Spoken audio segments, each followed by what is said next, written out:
होली से, होली के पावन त्योहार पे क्या 2019 में योगी आदित्यनाथ गोरखपुर से केसरिया होली मना पाएंगे? क्या उपचुनाव की हार का बदला ले पाएंगे? देखिए मेरे साथ जलकार का स्पेशल एपिसोड होली के पावन पर्व पे होली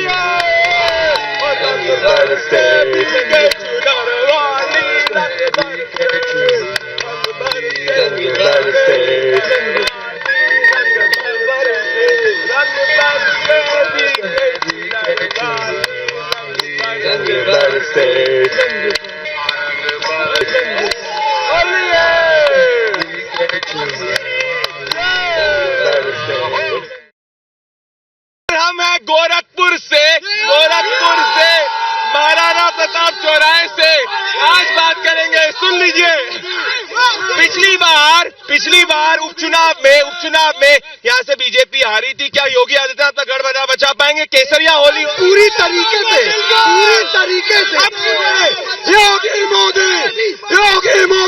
योगी मोदी। अच्छा सुनिए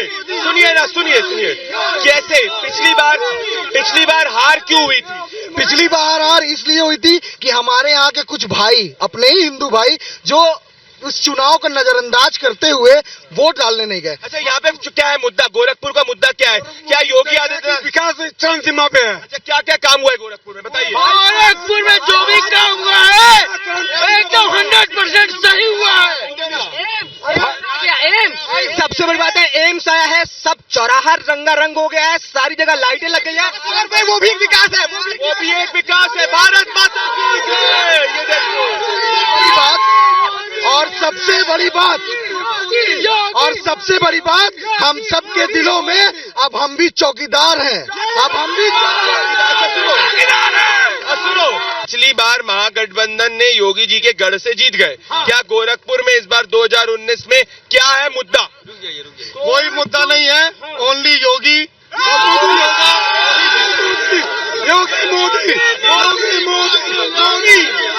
मोदी हो रहा है। ने कहा देखिए ये बात करें तो महागठबंधन का तो अच्छा सुनिए, तो यहाँ से मायावती कह रही है कि यहाँ पे वो अखिलेश के साथ चुनाव सभा करेंगी। इस पे क्या करेंगे? देखिए हार जाएंगे। एक मिनट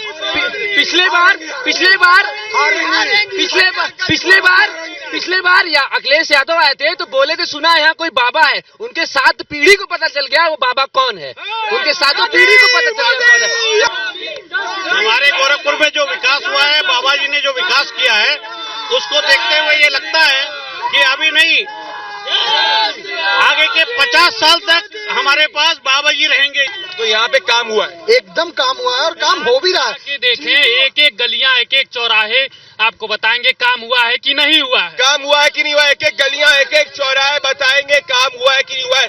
ये एक्सक्लूसिव लाइव पे मैं जा रहा हूँ महाराणा प्रताप चौक पे, आप देख सकते हैं। ये बहुत खुशी की बात है। आज तक मेडिकल कॉलेज जाने के लिए दो रास्ते से जाते थे, 4 लेन तैयार हो चुका है, जाके आप देख सकते हैं विकास अपने चरम सीमा पे है। शहर के भैया पिछले 5 सालों में पूरे हिंदुस्तान में कहीं भी आपने सुना कि कोई हिंसा हुई हिंदू मुसलमान को लेकर? किसी भी तरह की हिंसा? भैया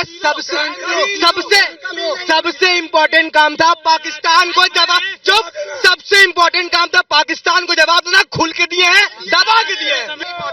एक बात मैं कह दूं भैया कि जो भी इस पूरे हिंदुस्तान में जो भी व्यक्तिगत स्वार्थ है, तू बस दूसरे पार्टी के साथ जा रहे हैं, तो उसका व्यक्तिगत स्वार्थ है, वो बीजेपी के अलावा कहीं नहीं जा रहा है। शुक्रिया।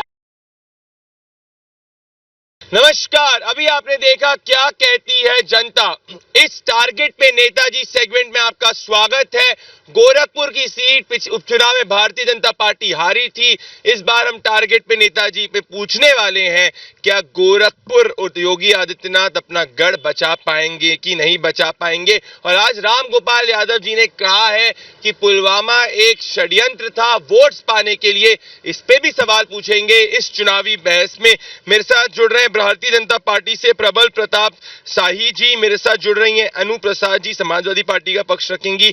अमर सिंह जी जुड़ रहे हैं, ये अंबेडकरवादी हैं। और मेरे साथ दो काफी वरिष्ठ पत्रकार जुड़ रहे हैं, मेरे साथ राजीव जी जुड़ रहे हैं और मेरे साथ उमेश जी जुड़ रहे हैं। आप उमेश जी को इधर दिखाइए, उमेश जी जुड़ रहे हैं और हमारे साथ जुड़ने के लिए बहुत बहुत धन्यवाद। मैं तुरंत शुरू करता हूं। सर, मेरा पहला सवाल आपसे, ऐसा इतिहास में बहुत कमी बार हुआ था कि ये गोरखपुर जो आपका गढ़ है, जिसमें मठ भी आते हैं, योगी आदित्यनाथ मुख्यमंत्री भी रहते हैं, मठाधीश भी हैं, तब भी आपको महागठबंधन ने हरा दिया। मुझे बताइए, क्या इस बार आप गोरखपुर से अपनी जो एक छवि है और छवि के साथ मैं कहना चाहूंगा अपनी लाश बचा पाएंगे? देखिए, पहली बार मैं एक चीज़ बता दूं, जो पिछला परिणाम आया था वो हमारी ओवर कॉन्फिडेंस का नतीजा था। इस बार ये सीट हम बम्पर वोटों से जीतने जा रहे हैं। बम्पर वोटों से जीतेंगे आप? जी। ये कह रहे हैं कि ये सीट बम्पर वोटों से जीतने जा रहे हैं। आप मुझे बताइए, आप निषाद कैंडिडेट को उतार रही हैं, आपकी क्या रणनीति है यहाँ पे? देखिए, जो रणनीति 2017 में थी और जो कामयाब भी रही, वही रणनीति यहाँ पे भी, क्योंकि जनता अब जान चुकी है कि भारतीय जनता पार्टी किस तरीके से आम जनता को बरगलाती है, झूठे वादे करती है, नए नए पैतरे आजमाती। और आप आम जनता को ये कहती हैं, आपकी पार्टी ये कहती है कि पुलवामा जो आतंकी हमला है वो राजनीतिक षड्यंत्र है। रामगोपाल यादव जी के इस बयान पे आप क्या कहना चाहेंगे? देखिए, एक बात बहुत स्पष्ट है, हम जानना चाहते हैं कि वहाँ पे इतनी भारी मात्रा में आरडीएक्स कैसे पहुंचा। सर, ये जवाब दीजिए आप इनको। पहली चीज जो रामगोपाल यादव कह रहे हैं वो पूरा पाकिस्तान परस्ती कर रहे हैं। आप कभी जिंदगी में गोरखपुर की सीट जीते नहीं, अम्बेडकरवादी होते हैं, मायावती जी हैं, यहाँ से कभी बसपा जीती नहीं है, आपने इनके साथ गठबंधन कर लिया है। चंद्रशेखर आजाद आपकी रातों की नींद उड़ा रहा है, मायावती जी की क्या है भैया चुनाव में? आप पहली बात मैं आपको स्पष्ट बता दूं, और बीजेपी को जवाब दीजिए। जो सपा और बीएसपी के लोग हैं वो विचारधारा के लोग हैं। अच्छा। अंबेडकर और लोहिया जो विचारधारा, ये भारत को जोड़ने का काम करते हैं। और जहां तक हमारे भाजपा के साथी ने बोला कि आरडीएक्स और जो पाकिस्तान की ये बात कर रही है, पाकिस्तान को तो इनको धन्यवाद देना चाहिए। यही तो पाकिस्तान का नाम ले करके तो चुनाव लड़ रहे हैं पूरा। ये लोग पाकिस्तान को धन्यवाद करेंगे। पाकिस्तान परस्ती ये लोग कर रहे हैं, उसके लिए हम नहीं करते हैं। आप करते हैं, आपकी राजनीति पाकिस्तान से है, हमारा पाकिस्तान से कोई ताल्लुक नहीं है। आप लोग पाकिस्तान का नाम लेकर के कैसे कहेंगे? आप एक वरिष्ठ पत्रकार हैं। आज रामगोपाल जी का जो बयान है, इसने मैं तो कह रहे हैं कि भाई चुनाव पास था इसलिए पुलवामा हुआ। आपको क्या लगता है, ये बयान पे आपकी क्या प्रतिक्रिया है? जी, बिल्कुल गलत बयान है। अगर इस तरह से देखा जाए तो कोई भी एक जिम्मेदार नेता है, वो जिम्मेदार पार्टी के जिम्मेदार पदाधिकारी हैं। इस तरीके से आतंकी हमला हुआ है, उसमें पूरा देश एक साथ किस तरीके से खड़ा था ये आपने देखा। उस स्थिति में चुनाव नजदीक है तो ये कहना कि किसी देश के भीतर से या किसी राजनेता ने एक चुनावी लाभ के लिए कराया है, ये निश्चित रूप से गलत है। मेरे साथ अवधेश यादव जी बिल्कुल सही बोला। आप समाजवादी पार्टी के हैं, ये यंग लीडर है, आप सीनियर लीडर है सर। और मेरा सवाल बताइए, रामगोपाल यादव जी ने आज क्या कहा है, आपको पता है? नहीं, हमने नहीं पता है। मैं आपको बताता हूँ कि पुलवामा हमला नरेंद्र मोदी ने चुनाव देखते हुए करवाया। आप मुझे बताइए, क्या वोटों के लिए आप इस स्तर पे जा रहे हैं? क्या आप इस बयान के लिए सहमत रखते हैं? देखिए, वो कहां तक जा रहे हैं वोटों के लिए नहीं पता, लेकिन भारतीय जनता पार्टी इस बयान से पहले आप सहमति रखते हैं कि देश की जनता से माफी मांगेंगे? नहीं, एकदम नहीं। देश की जनता से माफी आप कह रहे हैं पुलवामा इसलिए हुआ क्योंकि चुनाव हुआ था? पुलवामा हमले को जिस तरीके से लोग राजनीतिक कैश कराने में लगे हुए हैं, ये निश्चित तौर पर ये लगता है कि कोई न कोई षड्यंत्र इसके पीछे षड्यंत्र। ये अभी भी छेना पे षड्यंत्र। मैं बोल रहा हूँ कि पाकिस्तान, जवाब दीजिए ना। पाकिस्तान और समाजवादी पार्टी ही कह रही है। क्या बात है, मुद्दा बनने के बाद ये इशू खत्म हो गया। अब आज क्यों उठाया वापस से? रामगोपाल यादव जी ने हो गई थी एयर स्ट्राइक, हो गया था पुलवामा। सुनिए अब सुनिए सुनिए राजेश जी, आऊंगा। ये जांच का विषय है। आरडीएक्स पहुंचा के तुम्हारे राजेश जी, आपसे पूछना चाहूंगा, उमेश जी ने बोला, मुझे बताइए फेज 1 ऑफ पोलिंग 20 दिन की बचे हुए हैं, अभी यहाँ पे रामगोपाल जी का ऐसा बयान आता है, आप कैसे देखते हैं इसको? अगर उनको शंका थी तो पहले बोलते। देखिए, रामगोपाल जी ही नहीं, इसके पहले कांग्रेस के भी कई लोगों ने, आम आदमी पार्टी ने, बहुत सारे लोगों ने पुलवामा को लेकर के और एयर स्ट्राइक को लेकर सवाल उठाया है। लेकिन इन सवालों को जिस तरह से ये लोग उठा रहे हैं, उससे ये स्पष्ट हो रहा है कि इनको लगता है कि उससे कुछ पॉलिटिकल फायदा हो सकता है। नहीं यार, पॉलिटिकल फायदा बिल्कुल नहीं। काय पर पॉलिटिकल फायदा? रुकिए, इंटेलिजेंस फेलियर्स की जिम्मेदारी कौन लेगा? आप इसी गोरखपुर में अगर कोई धमाका हो जाता है तो सरकार जवाबदेह बनती है। तो इंटेलिजेंस फेलियर एक बात है, पुलवामा राजनीति के कारण होना दूसरी बात है। सुनिए एक से मेरे को बोलने दीजिए। सुनिए, अम्बेडकरवादी हैं आप, अम्बेडकर जी सबसे बड़े नेशनलिस्ट थे। सुनिए मेरी बात, इंटेलिजेंस फेलियर पे क्वेश्चन करिए, पर अगर आप ये कह रहे हैं कि पुलवामा हमला इसलिए हुआ कि चुनाव पास आ रहे थे, तो गलत बात है। अभी तक जांच रिपोर्ट इन्होंने दिया नहीं, जांच के लिए मांगे ना। देखिए, मैं ये कह रहा हूँ, सुनिए, जांच क्या है? हम सीधे जैसे मोहम्मद के मसूद अजहर ने टोका, जैसे मोहम्मद को ये बोल रहे हैं, जैसे मोहम्मद का पुतला फूक रहा है समाजवादी। अरे पुतला फूका, पाकिस्तान पाकिस्तान के अंदर मारा, मुर्दाबाद कर रहे हैं। जब आपकी सुनिए अब रुक में कोई नहीं, तो आपने यहाँ पे जो लोग थे उनके खिलाफ जब आपकी सरकार थी केसेस वापस ले लिए थे। 2008 के बॉम्बे ब्लास्ट के बाद बातचीत होती गई थी और उस सरकार को एक समय आपका भी समर्थन था। आपने क्या कर लिया देश की सुरक्षा के लिए? देखिए उस समय क्या किया देश समय का, उस समय का रिकॉर्ड देख लीजिए, आज का रिकॉर्ड देख लीजिए। 520 जवान हमारे शहीद हुए। हम कह रहे हैं जैसे मोहम्मद को और तमाम आतंकियों को उनके पाताल में भी जाके मारेंगे और पाकिस्तान को भी नष्ट कर देंगे। सर ये कह रहे हैं कि विजय सिर्फ इसीलिए हारे थे, मैं आप पे आऊंगा आप पे अभी तक नहीं आया, ओवर कॉन्फिडेंस के चलते ही ये हारे थे। अब मुझे बता दीजिए अगर ये इस बार ओवर कॉन्फिडेंट नहीं होते और नॉर्मल कॉन्फिडेंट हो जाते हैं तो आपके पास क्या है बताइए मुझे। गोरखपुर में नॉर्मल कॉन्फिडेंस होने के बाद जो जनता इनके विरोध में है, जो यहाँ दलित पिछड़े सभी अपने आप को ठगा महसूस कर रहे हैं, यूनिवर्सिटी में भर्ती होती है और ओबीसी दलित के साथ अत्याचार होता है। कितने बार चुनाव जीता आपने गोरखपुर में? गोरखपुर में पहली बार हम लोगों ने बाई इलेक्शन। इन्होंने कितनी बार जीता? और इन्होंने बार जीता, लेकिन सिटिंग मुख्यमंत्री के रहते हुए और सिटिंग सीट को, सिटिंग मुख्यमंत्री के रहते हुए बेशक आपकी ये सीट रही है, बेशक आपका ये गढ़ रहा है, पर इन्होंने भी इतिहास रचा था कि जितना विकास गोरखपुर में मुख्यमंत्री योगी आदित्यनाथ जी के आने के बाद हुआ है। कोई नया काम बता दो भैया, नया काम गिनाइए। सुनिए, एम्स खुल गया है, फर्टिलाइजर में काम चल रहा है, चीनी मिल हो गया है, रोड के जाल चल रहा है। आप एक युवा है, सुनिए मेरा युवा को क्वेश्चन आ रहा हूँ sir. 22 kilometre express way Agra से लखनऊ बन गया 22 महीने में। ये पैडलेगंज से और सर्किट हाउस का ये क्यों नहीं बन गया? आके देखिए, आप खुद जाके देखिए। हमारी सरकार में शुरू हुआ था, हमारी सरकार। मेरा सवाल सुन लीजिए, मेरा आप लोग से ऐसा कठिन सवाल पूछने वाला हूँ, मेरे को जवाब चाहिए। घुमाइएगा मत, घुमाइएगा।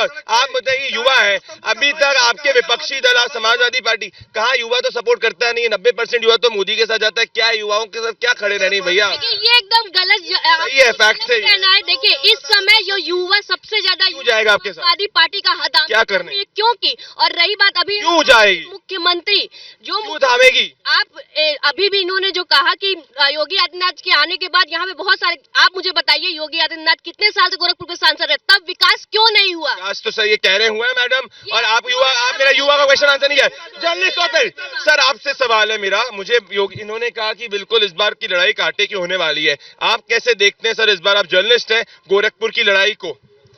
देखिए गोरखपुर में लड़ाई तो होगी, लेकिन भाजपा बहुत मजबूत नहीं तो कमजोर भी नहीं होगी। मजबूत नहीं तो कमजोर भी नहीं, ऐसा क्यों कह रहे हैं? क्योंकि निषाद को टिकट देने वाले हैं? नहीं, ऐसा इसलिए कह रहे हैं क्योंकि पिछली बार जो कुछ भी हुआ उसमें पार्टी के लोग बहुत आश्वस्त थे कि हमारी जीत लगभग तय है। Over confidence. मेरा सवाल है, सुन लीजिएगा, मुझे पता है व्यूअर्स देखना, मेरे इस सवाल के बाद सर इस सवाल को घुमाएंगे, सर भी इस सवाल को घुमाएंगे, और जब इनसे सवाल पूछूंगा तो ये भी गुगली करेंगे। मेरा पहला सवाल आपसे, सुन लीजिएगा सर, अगर इतना स्ट्रांग है महागठबंधन, बहुत मजबूत है महागठबंधन, तो अखिलेश जी लोकसभा का चुनाव क्यों नहीं लड़ते? मायावती जी क्यों नहीं लड़ती?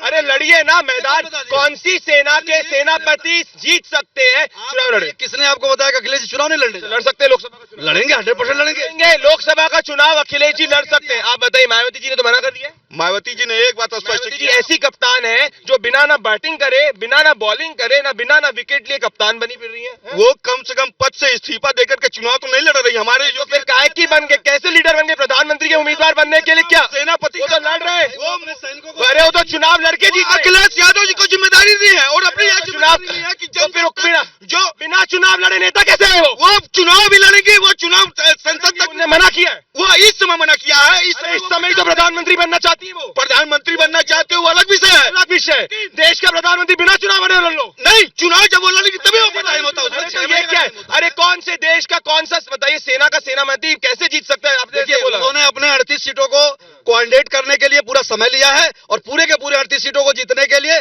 उसके बाद लड़ो ना लड़ो, जब चाहे चुनाव लड़ लेंगे फिर। सर आप मुझे बता दीजिए, ये तो चुनाव है, मायावती जी लड़ रही, बाहर से ही सोच रही है सिक्सर मारेंगी विकेट की बगैर। इनने कहा है कि अखिलेश जी लड़ सकते हैं। आप मुझे बता दीजिए सर, नरेंद्र मोदी के अलावा आपके पास कुछ है यहाँ पे? नरेंद्र मोदी जी, जब नरेंद्र मोदी का डाउन आप डाउन, भारतीय जनता डाउन आप डाउन, भारतीय जनता पार्टी संगठन की पार्टी है, तभी वो संगठन गोरखपुर में आ रहा था। कार्यकर्ताओं की पार्टी है और संगठन मजबूत है, और अभी गोरखपुर में आ रहा था। नरेंद्र मोदी कार्यकर्ता है, अभी गोरखपुर में करता, हमारा कार्यकर्ता, हमारा प्रधानमंत्री अध्यक्ष है, कार्यकर्ता। गोरखपुर में क्यों आ रहे थे? अरे हारे थे वो, उसके कारण आश्वस्त करिए कि नहीं हारेंगे। आश्वस्त कर रहा हूँ कि हम लोग बम्पर वोटों से जीतेंगे। अगर नहीं आएंगे तो वापस से आके माफी मांगेंगे जनता से। अगर होगा ही नहीं ऐसा, होगा ही नहीं ऐसा।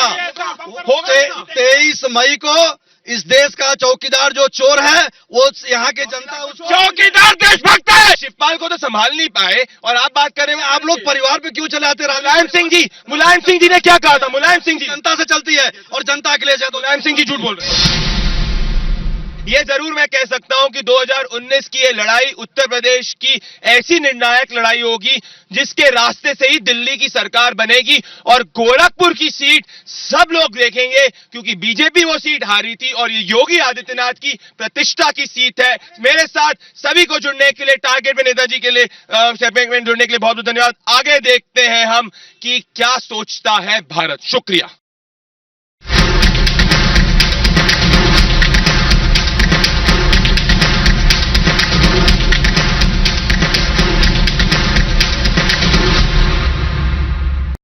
नमस्कार, अभी आपने देखा टारगेट पे नेताजी। क्या सोचता है भारत। गोरखपुर की सीट भारतीय जनता पार्टी उपचुनाव में 2 कारणों से हारी थी। पहली कि यहां पे जो टिकट दिया गया था वो निषाद कम्युनिटी को नहीं दिया गया था या ऐसे व्यक्ति को टिकट नहीं दिया गया था जिसको मठ का सपोर्ट हो। दूसरी चीज, यहां पे उपचुनाव के वक्त योगी आदित्यनाथ ने बिल्कुल भी समय स्पेंड नहीं किया था। Bharatiya Janata party over confidence में थी। इस बार बात चल रही है कि शायद से एक निषाद को टिकट दिया जा सकता है या मठ से ब्लेसिंग लिए हुए व्यक्ति को टिकट दिया जा सकता है। अगर ऐसा होता है तो भारतीय जनता पार्टी को इसमें एज है क्योंकि यहां पे 40 से 45% निषाद आते हैं, 25% मुस्लिम भी आते हैं, 10 से 12% ब्राह्मण भी आते हैं, 6% ठाकुर भी आते हैं। पर मूल्यतः निषाद यहां की राजनीति को काफी मायने से निर्धारित करते हैं। अगर इस सीट पे योगी आदित्यनाथ अच्छा समय देते हैं, नरेंद्र मोदी भी कैंपेन करते हैं और यहां से सही टिकट वितरण होता है तो बीजेपी को एज होगी। पर हां, जरूर ऐसा हो सकता है कि जितनी मार्जिन से योगी आदित्यनाथ जीता करते थे 50-55% वोट शेयर से, उतना वोट शेयर बीजेपी को ना मिले। पर एज है। अगर यहां पे टिकट वितरण खराब होता है तो गठबंधन को एज हो सकती है। नमस्कार।